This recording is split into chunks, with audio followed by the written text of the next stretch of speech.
Como los cavernícolas sobrevivían ventiscas en refugios de piel.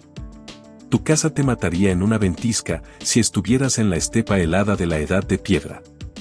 En serio. Las mismas paredes que hoy te hacen sentir seguro se volverían una trampa fría en el tipo de tormentas que nuestros antepasados enfrentaban sin calefacción, sin ventanas selladas, sin ropa térmica moderna. Y lo más increíble no es que lo resistieran un ratito. Es que familias completas, incluso con niños pequeños, podían aguantar días enteros con lo que a simple vista parece solo un refugio de piel tensada. ¿Cómo es posible? La respuesta tiene una parte incómoda: ellos entendían el invierno de una forma que nosotros ya olvidamos. Y no me refiero a ser valientes. Me refiero a saber leer el viento, tratar la piel como si fuera un muro vivo, usar la nieve como aliada y diseñar el espacio interior para que el frío se vaya a donde no te roba la vida. Quédate, porque lo que vas a escuchar suena simple, hasta que te das cuenta de que es ingeniería de supervivencia, sin electricidad, sin metal, sin trucos modernos. Y cuando lo entiendes, ya no vuelves a ver una tienda de campaña igual. Cuando el viento empieza a aullar y la nieve se acumula más rápido de lo que puedes apartarla con las manos, lo normal es entrar en pánico. Una ventisca no solo es frío. Es ruido, es cejera, es perder el sentido de dirección, es humedad que se pega a tu ropa, es cansancio que te vuelve lento. En esas condiciones, un error pequeño no te incomoda, te mata. Pero los grupos humanos de la edad de piedra tenían trucos que harían envidiar a cualquier experto de supervivencia. Y lo primero es entender algo que casi nadie piensa: las ventiscas suelen venir con patrones. No llegan como magia. En regiones abiertas de tundra o estepa, el viento fuerte tiende a empujar desde una dirección dominante, y si vives ahí, aprendes a reconocerla por señales simples, como se inclinan los pastos, como la nieve corre a ras del suelo, como cambia el sonido cuando el aire se acelera entre rocas o árboles. Los más astutos no se ponían a pelear contra la tormenta de frente. Hacían algo más inteligente: orientaban el refugio para que la parte más estrecha o más baja recibiera el golpe del viento. No era un capricho. Era una forma de dejar que la forma del refugio corte el aire, en vez de ofrecer una pared grande como vela. Tiene sentido: cuando el viento pega en una superficie amplia, intenta levantarla y colarse por debajo; cuando pega en un perfil más fino, se resbala, se divide, pierde fuerza. Y aquí viene un detalle que suena raro, pero era clave cuando el invierno se ponía brutal: la grasa animal. No como comida, sino como protección. En una ventisca, el enemigo no es solo el aire frío. El enemigo es la humedad que se mete en la piel del refugio, se congela y crea microaberturas por donde entra el viento como aguja.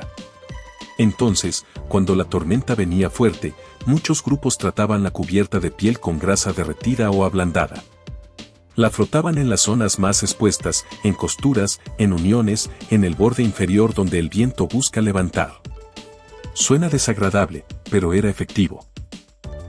La grasa crea una capa que repele agua, hace que la nieve húmeda se deslice, y sobre todo reduce la filtración del viento por pequeñas grietas. En otras palabras, convertían la piel en una barrera más cerrada, menos porosa, más resistente al hielo. Luego está el problema más traicionero de todos: la entrada. Tu entrada puede ser tu peor enemigo durante una ventisca, porque el aire frío siempre quiere entrar a donde hay aire más cálido. No pide permiso. En cuanto hay una rendija, se mete. Entonces, la solución no era una puerta como la de una casa. Era un acceso que podías bloquear, doblar, cubrir y sellar. En días extremos, compactaban nieve alrededor del borde de la cubierta, especialmente cerca del suelo.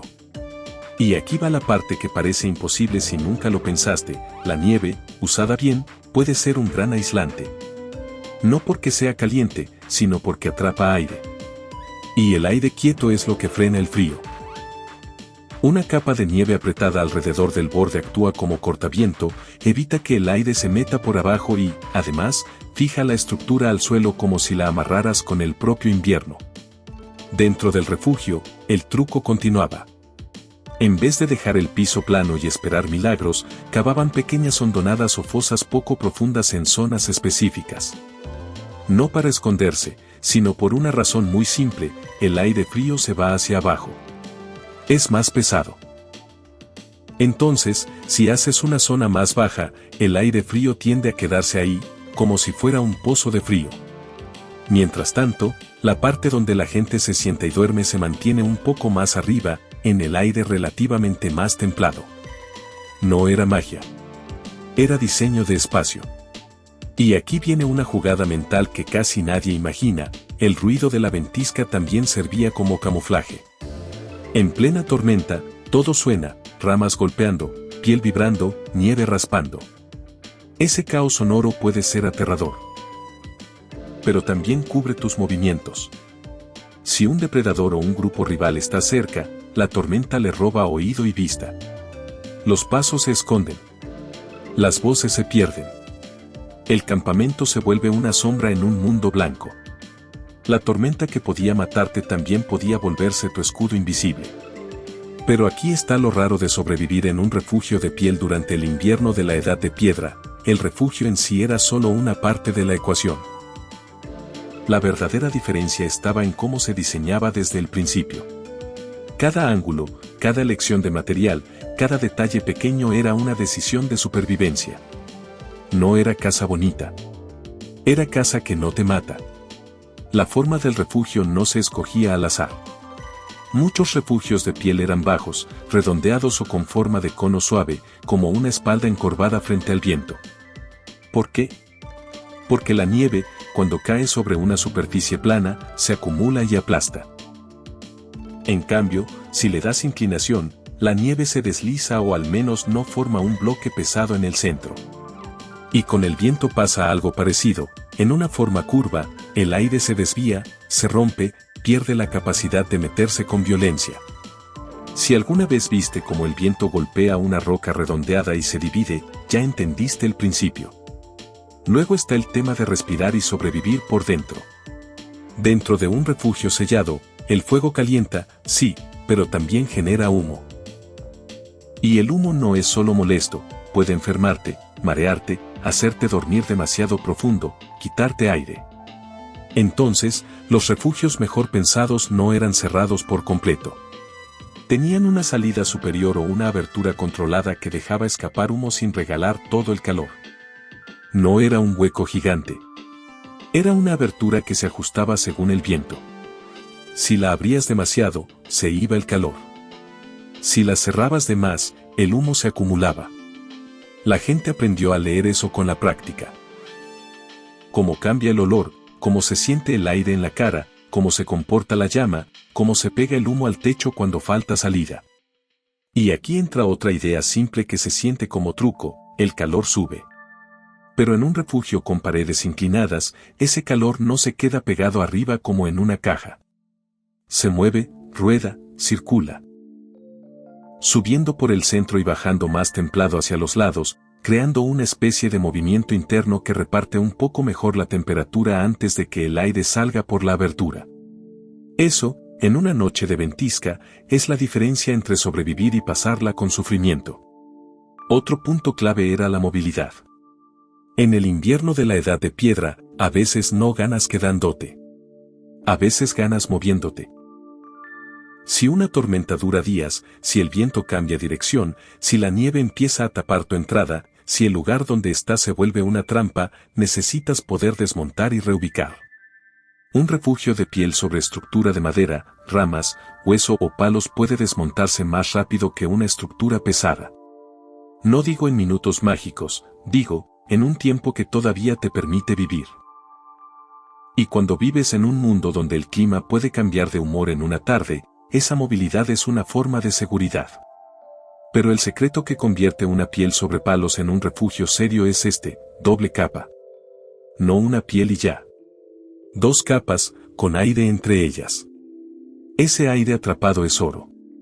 Es el mismo principio de una chaqueta acolchada: no te calienta el material por sí solo, te calienta el aire quieto que queda dentro. Con 2 cubiertas de piel separadas, aunque sea a unos dedos, se crea una zona que frena el paso del frío exterior y también reduce el golpe directo del viento sobre la capa interior. La capa de afuera recibe la tormenta, la nieve, la humedad. La capa de adentro se mantiene más seca y más estable. Y entre ambas, el aire atrapado trabaja como una pared invisible. Además, la piel exterior no se colocaba como caiga. Se superponía. Como escamas. Como tejas naturales.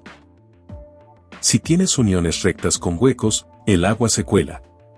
Si sobrepones, el agua se resbala. En una ventisca con nieve húmeda, esa diferencia decide si amanece seco o amanece con todo congelado por dentro. Y hay algo más, la forma inclinada y amarrada con tensión da resistencia estructural. Un refugio bien tensado distribuye la presión del viento. En vez de tener un punto débil que se infla y se revienta, el refugio reparte el golpe. Incluso, en ciertos casos, cuanto más empuja el viento, más se pega la cubierta al armazón si está bien amarrada y anclada.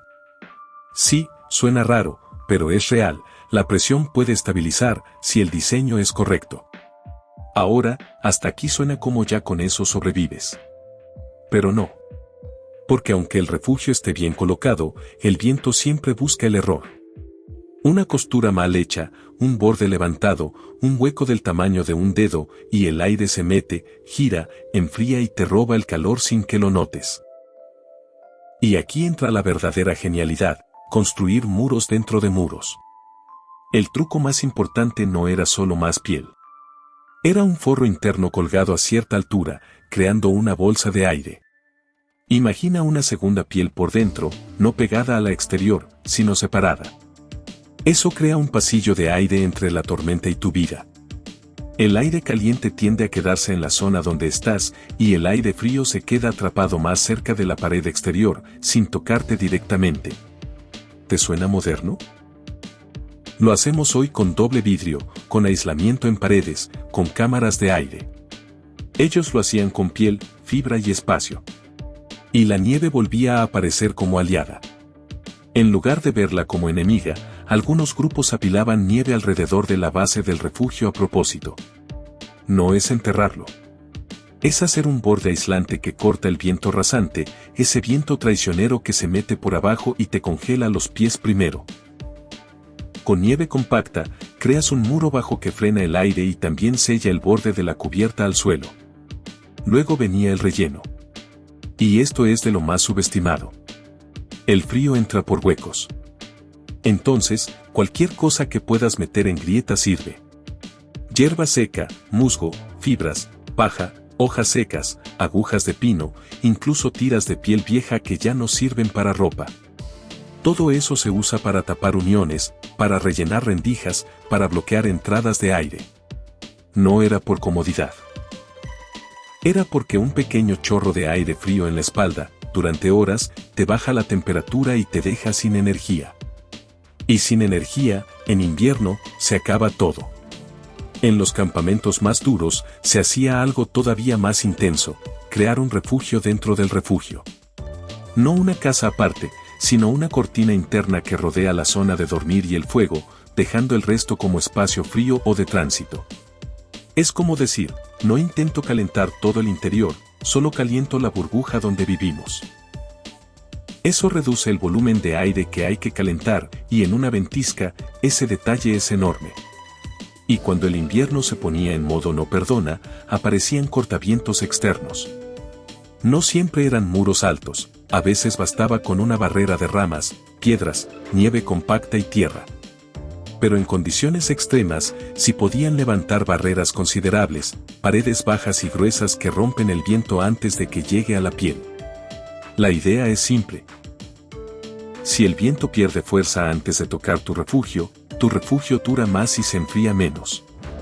La cantidad de trabajo es brutal, sí. Pero cuando estás frente a un frío mortal, cada capa extra significa una cosa: despertar vivo. Si te está gustando este nivel de detalle, suscríbete y comparte este video. Porque esto que estás escuchando no es cuento. Es lo que permitió que familias completas pasaran inviernos que hoy nos parecen imposibles. Ahora, todo esto sería inútil sin el corazón del refugio, el fuego. La pieza más importante no era la piel ni el diseño bonito. Era la llama controlada, la brasa mantenida, el calor administrado. Sin fuego, un refugio de piel en ventisca es un cubo de hielo con techo.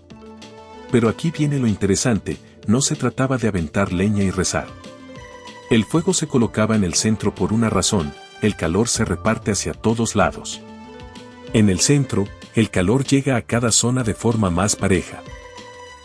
Además, el humo sube y puede salir por arriba si tu refugio está diseñado para eso. Y entonces aparece el problema clásico, ¿qué quemas cuando no hay madera fácil? Cuando todo está bajo nieve, cuando la zona es abierta, cuando los árboles escasean. La respuesta era lo que el paisaje daba, estiércol seco de grandes herbívoros, huesos secos, grasa, ramas resinosas, raíces. No suena rico, pero funciona. El estiércol seco quema constante y parejo. No es una fogata gigante, pero es una estufa lenta. Los huesos, sobre todo si están secos, pueden arder y mantener brasa. Y la grasa animal, usada con cuidado, ayuda a sostener la llama cuando el viento y la humedad quieren apagar todo. Además, estaban los iniciadores naturales. En vez de depender de un encendedor, usaban materiales que prenden rápido, fibras secas, cortezas, resinas, hongos secos, hierbas finas. Y cuando el clima era imposible, la prioridad era mantener una brasa viva, más que hacer fuego desde cero cada vez. Aquí entra otro truco que haría llorar de emoción a cualquier campista, las piedras calientes. Se ponían piedras alrededor del fuego, no como adorno, sino como batería térmica. Las piedras absorben calor durante horas y luego lo sueltan lento, incluso cuando la llama baja. Eso significa que por la noche, cuando no quieres estar levantándote cada rato, el calor sigue saliendo de las piedras como si fueran un pequeño sol guardado. Y hay más, algunos campamentos creaban entradas de aire controladas para el fuego, sin que eso signifique meter aire helado directo a la cara. ¿Cómo? Con pequeños canales o zanjas poco profundas que guiaban aire hacia la zona del fuego, y luego se cubrían con piedras planas o con una capa de tierra. El aire llega a la llama por abajo, la alimenta, pero no crea una corriente fría sobre el cuerpo de la gente. No es tecnología avanzada. Es observar cómo respira una llama. La salida de humo también era ajustable. No eran tiras de piel ondeando porque sí. Se movían según el viento.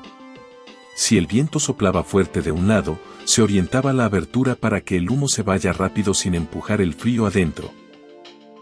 Si el clima estaba más calmado, se cerraba un poco para conservar calor, sin llenar todo de humo. Y lo más importante, planes de respaldo. Si el fuego principal se apaga en plena ventisca, no es solo hay que mala suerte. Es peligro real. Entonces, se cuidaba una pequeña brasa extra, protegida en materiales que no se rompen con el frío, una cavidad de piedra, un cuenco de barro endurecido, una base de tierra apisonada, o incluso un paquete de material que conserva calor, envuelto y resguardado. No necesitas metal para proteger una brasa, necesitas aislamiento y cuidado. Esa brasa de emergencia podía ser la diferencia entre encender de nuevo, o pasar horas peligrosas sin calor. Pero incluso el mejor fuego no sirve de nada si duermes sobre suelo helado que se roba tu calor como si fuera ladrón. Y aquí entran las pieles, el otro gran secreto de sobrevivir una ventisca. Cuando tu vida depende de conservar calor, la piel deja de ser ropa y se vuelve arquitectura. Se vuelve cama, se vuelve pared, se vuelve puerta, se vuelve cortina, se vuelve escudo. Las pieles gruesas de grandes animales eran oro en invierno. No solo por el pelaje, sino por la densidad. Atrapan aire. Cortan el viento. Y si están bien tratadas, resisten humedad más tiempo. Pero lo importante no era colgar una piel y ya. Era cómo se colocaba. Crear bolsas de aire. Evitar que quede pegada como trapo húmedo. Mantenerla tensa donde debía cortar viento, y suelta donde debía crear cámara de aire. Las camas eran otra obra maestra. La base no era el suelo. Era una capa de ramas, esteras de fibras, pasto seco, hojas. Cualquier cosa que te separe del piso. Encima, pieles. Encima, más pieles. Encima, otra capa para cubrir. No por lujo. Porque la tierra fría te roba calor más rápido de lo que crees. Y la ropa no se dejaba a un lado como hacemos hoy. En tormenta dura, la ropa era parte del sistema térmico 24/7. Capas encima, capas abajo. Guantes, cubiertas para pies, capas de piel o fibra. Incluso dentro del refugio. El calzado era crucial. Los pies se enfrían primero y, cuando se enfrían, el cuerpo entero sufre. Entonces, el calzado se hacía en capas y se rellenaba con pasto seco o fibras. No porque sea bonito, sino porque ese relleno atrapa aire y mantiene el calor. Sí, se humedece con el tiempo, por eso se cambiaba y se secaba cuando se podía. Y aquí viene algo que mucha gente moderna no soporta imaginar: dormir juntos, apretados. La privacidad era un lujo. El calor compartido era supervivencia. El arreglo de dormir se pensaba como un solo cuerpo grande bajo pieles pesadas. Los más pequeños en el centro, los adultos alrededor. No por ternura, sino por estrategia térmica. Debajo de una cubierta gruesa, se crea un microclima. El aire se calienta con los cuerpos y se queda atrapado. Si afuera hay ventisca, adentro puede sentirse como tibio, siempre que el sistema esté bien armado. Pero para que esto funcione, hay una regla de oro: las pieles deben mantenerse lo más secas posible. Una piel húmeda pierde capacidad de aislar. Se vuelve pesada, fría, y roba calor en vez de guardarlo. Por eso, se rotaban pieles, se aireaban cuando había oportunidad, se acercaban al fuego con cuidado para secarlas sin quemarlas, se guardaban las más secas para la noche. Nada se desperdiciaba. Una piel vieja quizá ya no sirve para vestir, pero sirve para sellar una rendija. Sirve para forrar una esquina. Sirve para tapar el piso. Sirve para crear una barrera extra. En invierno, todo material es valioso. Ahora, incluso con todo esto, había errores básicos que te podían matar más rápido que el propio viento. Y por eso existían reglas de supervivencia tan simples que se enseñaban como si fueran parte del cuerpo. Regla 1. Nunca te sientes directo sobre el suelo helado. Ni un ratito. El suelo te chupa calor como si fuera una esponja de frío. Siempre debe haber algo entre tú y la tierra: estera, piel, ramas, pasto seco, lo que sea. Lo que sea es mejor que nada. Regla 2. El lugar donde te colocas importa. No te pones junto a la entrada. No te pones donde cae la corriente. No te pones donde el humo se junta. Te pones donde el calor se queda y el aire se mueve menos. Eso se aprende con práctica: sentir con la mano, notar cómo se mueve la llama, escuchar por dónde entra el silbido del viento. Regla 3. En la ventisca más dura, haces lo contrario de lo que tu ansiedad te pide. En vez de moverte de más, conservas energía. El frío te hace gastar caloría. Haz como si estuvieras trabajando todo el día. Si entras en pánico y te la pasas caminando, cargando, discutiendo, quemas energía y sudas. Y sudar en invierno es peligroso, porque la humedad te enfría. Entonces, en los peores momentos, se descansaba más. Se hablaba poco. Se mantenía el cuerpo caliente y quieto. Se cuidaba el fuego con turnos simples. Se esperaba. Regla 4. Esto no era solo para adultos. Los niños aprendían desde temprano. Dónde ponerse. Cómo taparse. Cómo no acercarse demasiado al fuego. Cómo moverse sin abrir huecos en el refugio. En un mundo así, aprenderlo no era opcional. Y no olvidemos algo que muchos subestiman: la mente. En una ventisca, el aburrimiento y el miedo pueden romperte. Si te deprimes, te descuidas. Si te desesperas, cometes errores. Entonces, existían rutinas para mantener el ánimo: contar historias, repetir relatos del grupo, juegos simples con objetos, cantos suaves, enseñar a los niños. No era pasatiempo. Era mantener la cabeza funcionando, porque una mente en calma cuida mejor el fuego, cuida mejor la entrada, cuida mejor el cuerpo.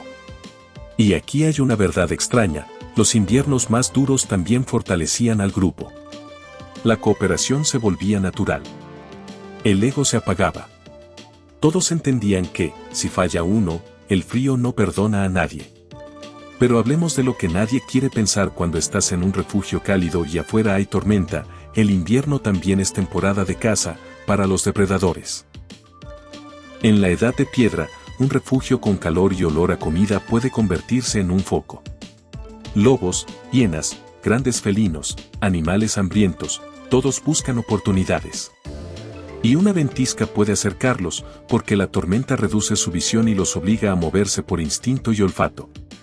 Por eso la ubicación del campamento era casi tan importante como el refugio mismo. No se acampaba donde se vea bonito. Se buscaban lugares con protección natural. Una loma que rompe el viento, un grupo de árboles que actúa como pared, una roca grande que corta la corriente. Pero también se evitaban rutas de paso de animales.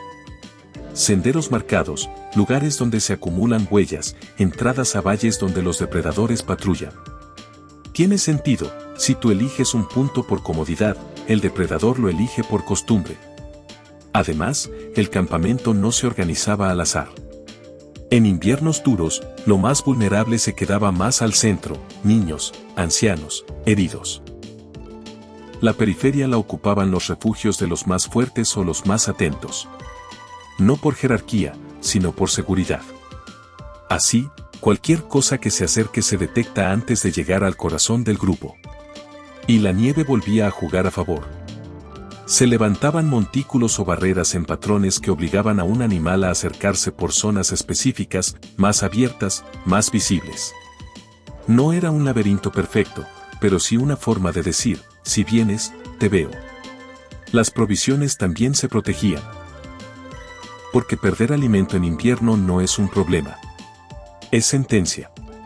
Entonces se hacían escondites, fosas cubiertas, huecos entre rocas, depósitos protegidos con piedras y pieles endurecidas por el frío. La idea era evitar que el olor se disperse y evitar que carroñeros se encuentren fácil. Y aquí aparece una jugada inteligente, usar la tormenta como cortina.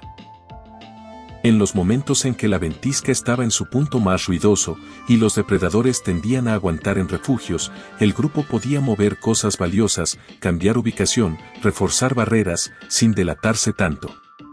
La tormenta no era amiga, pero era un momento en que el mundo afuera estaba igual de ciego que tú. Cada generación probaba esto con la realidad. Lo que funcionaba, se quedaba. Lo que fallaba, desaparecía con quienes lo intentaron. Así de duro. Por eso, cuando hoy te parece simple, recuerda, la simplicidad fue ganada con experiencia. Y aún con todo esto, hubo momentos donde el clima se volvía tan extremo que las reglas normales no alcanzaban. Ahí entraban las medidas que parecen locas, hasta que entiendes que eran la última línea entre respirar y congelarse. Las piedras calientes bajo la cama, por ejemplo, no eran un truco bonito. Era un sistema real. Se calentaban piedras al fuego, se envolvían con capas para no quemar piel ni ropa, y se colocaban bajo la zona de dormir o cerca de los pies. Eso mantiene calor durante horas y ayuda a que el cuerpo no pierda temperatura cuando el fuego baja. El almacenamiento de agua también tenía soluciones ingeniosas. En frío extremo, algunos recipientes se agrietan. Entonces se usaban bolsas orgánicas, estómagos o vejigas limpiadas, secadas, convertidas en contenedores flexibles. No es agradable, pero resiste congelación y descongelación sin romperse con facilidad. Y cuando el agua es vida, la estética no importa. Luego está un detalle que salva vidas y que casi nadie imagina, rutas de cuerda. En una ventisca tan densa que no ves a 2 pasos, salir del refugio puede ser mortal. Camina seguro y en realidad te desorientas. Entonces se amarraban cuerdas o líneas simples entre refugio y puntos clave, un depósito, un lugar de leña, otro refugio cercano. Así, si sales, vuelves siguiendo la cuerda. Es literal, una línea para no morir perdido a 5 metros de tu cama. Y una de las medidas más extremas era crear una especie de armadura externa con la propia piel. Algunas cubiertas se humedecían ligeramente y se dejaban congelar a propósito, formando una capa dura que corta viento y cierra poros. No se hacía siempre, porque también puede volver pesada la estructura, pero en ciertos climas podía servir como sellado temporal contra ráfagas violentas, como si el refugio se pusiera un casco de hielo. Todo esto suena exagerado, hasta que imaginas una noche donde el viento no para, la nieve no deja ver, el frío te roba energía, y aún así tienes que proteger a tu gente. En ese mundo, tener varios planes no era lujo. Era supervivencia. Y aquí está el mensaje final que quiero que te lleves. Los cavernícolas no sobrevivían por suerte. Sobrevivían porque entendían el invierno como sistema. Orientación, sellado, cámara de aire, nieve como aislante, fuego como corazón, piedra como batería, piel como muro, y reglas como disciplina. No era un refugio. Era una máquina de calor hecha con naturaleza. Si te quedaste hasta aquí, escribe en comentarios refugio de piel para saber que quieres más historias así. Y compártelo con alguien que todavía cree que la edad de piedra era solo gente temblando en una cueva. Porque lo que viste hoy es lo contrario, es inteligencia aplicada, sin tecnología moderna, en el peor escenario posible. Y si quieres que el próximo guión sea sobre cómo transportaban fuego durante días sin que se apagara, o cómo cocinaban en clima extremo sin llenar el refugio de humo, suscríbete. Aquí vamos a exprimir estos temas como se debe, con detalles que de verdad te hacen quedarte hasta el final.